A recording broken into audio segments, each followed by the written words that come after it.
നമ്മളോടൊപ്പം ഇപ്പോൾ വിനീത വിജി ചേരുന്നു. വിനീത ഉള്ളത് ഡൽഹി BJP ഓഫീസിന് മുന്നിൽ നിന്നാണ്. വിനീത, BJPയെ സംബന്ധിച്ച് വീണ്ടും ഒരിക്കൽ കൂടി അവരുടെ മഹാവിജയം അവർക്കൊരു പുതിയ ആത്മവിശ്വാസം സമ്മാനിക്കുന്നതാണ്. അതേസമയം തന്നെ വോട്ട് കൊള്ള അടക്കമുള്ള നിരവധി ആരോപണങ്ങൾ നേരിട്ട ഒരു തെരഞ്ഞെടുപ്പ് കൂടിയായിരുന്നു ബീഹാറിൽ നടന്നത്. കോൺഗ്രസിന് എന്ത് സംഭവിച്ചു, അതുപോലെ തന്നെ പ്രതിപക്ഷ പാർട്ടികൾക്ക് എന്താണ് സംഭവിച്ചത്, ഇന്ത്യ കൂട്ടായ്മയ്ക്ക് എന്ത് സംഭവിച്ചു എന്നൊക്കെ ദേശീയ രാഷ്ട്രീയം ചർച്ച ചെയ്യാൻ പോകുന്ന ഒരു തെരഞ്ഞെടുപ്പ് ഫലം കൂടിയാണ് ബീഹാറിൽ നിന്ന് വരുന്നത്.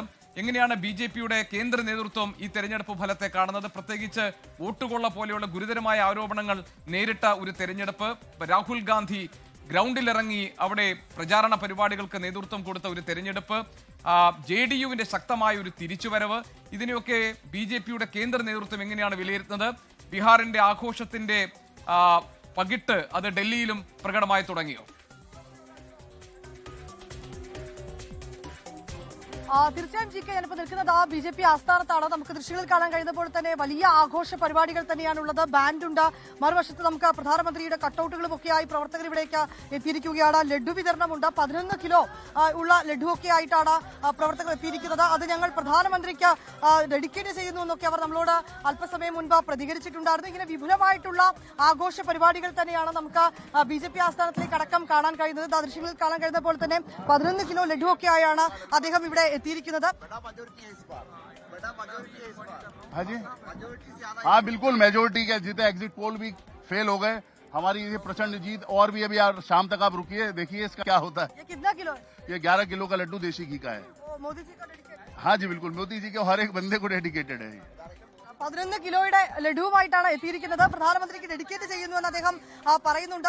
ഇങ്ങനെ വിപുലമായിട്ടുള്ള ആഘോഷ പരിപാടികൾ നമുക്ക് BJP ഓഫീസിൽ കാണാൻ കഴിയുന്നുണ്ട്. നമുക്ക് വലിയ ആഘോഷ പരിപാടികളൊക്കെയാണ് ഇവിടെ നിന്ന് കാണാൻ കഴിയുന്നത്. ഒപ്പം തന്നെ മറുവശത്ത് കൂടുതൽ സുരക്ഷാ ക്രമീകരണങ്ങൾ ഒരുക്കുന്നതിന്റെയൊക്കെയുള്ള ചില ദൃശ്യങ്ങൾ കൂടി കാണുന്നുണ്ട്. ഒരു പക്ഷം പ്രധാനമന്ത്രി വൈകിട്ടോടുകൂടി ഇവിടേക്ക് എത്തിയേക്കുമെന്നൊക്കെ ചില പ്രവർത്തകർ പറയുന്നുണ്ട്. അക്കാര്യങ്ങളിലൊക്കെ തന്നെ ഔദ്യോഗികമായിട്ടുള്ള ഒരു സ്ഥിരീകരണം കൂടി ഉണ്ടാകേണ്ടതായിട്ടുണ്ട്. ഏതാണെങ്കിലും വലിയ ആഘോഷം തന്നെയാണ് നമുക്ക് ബീഹാറിലെ BJP ഓഫീസിലൊക്കെ കണ്ടതുപോലുള്ള അതിന്റെയൊക്കെ ഒരു പകിട്ട് തന്നെയാണ്. അതിന്റെ വലിയ ആഘോഷം തന്നെയാണ് നമുക്ക് ഡൽഹിയിലും കാണാൻ കഴിയുന്നത്. നേതാക്കളുമൊക്കെയായി നമ്മൾ സംസാരിക്കുമ്പോൾ അവർ പറയുന്നത് ഇത് ഞങ്ങൾക്ക് സർപ്രൈസ് അല്ല, ഇത് ഞങ്ങൾ എക്സ്പെക്ട് ചെയ്തിട്ടുണ്ടായിരുന്നു. ഇങ്ങനെയൊരു വിജയം ഉണ്ടാകുമെന്ന് ഞങ്ങൾ നേരത്തെ തന്നെ പ്രതീക്ഷിച്ചതായിരുന്നു. കാരണം ബീഹാറിനെ സംബന്ധിച്ചിടത്തോളം അവിടെയുള്ള ജനങ്ങൾക്ക് വികസനമായിരുന്നു ആവശ്യം. അവരുടെ അടിസ്ഥാന ആവശ്യങ്ങൾക്ക് ഞങ്ങൾ നിരവധി വാഗ്ദാനങ്ങൾ നൽകി. വാഗ്ദാനങ്ങൾ നൽകുക മാത്രമല്ല, ആ വികസനം കൊണ്ടുവരാൻ ഞങ്ങൾക്ക് കഴിഞ്ഞു.